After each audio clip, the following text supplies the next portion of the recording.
21শে December 2024 তারিখে বাংলা সংবাদমাধ্যমে প্রকাশিত প্রধান খবরের শিরোনামগুলো নিচে উল্লেখ করা হলো।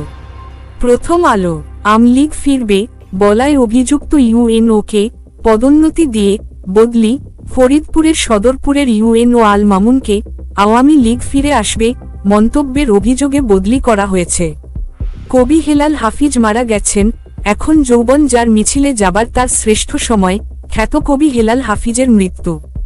দ্য ডেইলি স্টার বাংলা, খুলনায় 85 মিলিমিটার বৃষ্টিতে জলাবদ্ধতা, খুলনায় ভারী বৃষ্টিতে শহরের বিভিন্ন এলাকা প্লাবিত।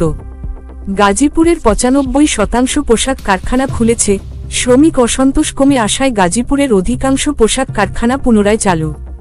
আজকের পত্রিকা, বগুড়া 6 আসনের সাবেক সংসদ সদস্য রিপু গ্রেপ্তার, বগুড়া 6 আসনের সাবেক সংসদ সদস্য রিপুকে গ্রেপ্তার করা হয়েছে।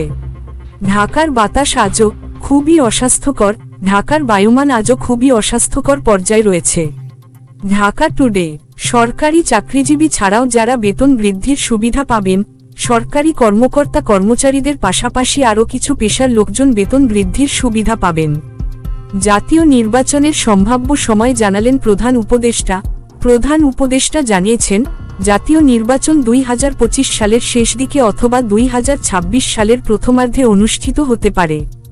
এই শিরোনামগুলো 21শে ডিসেম্বর 2024 তারিখে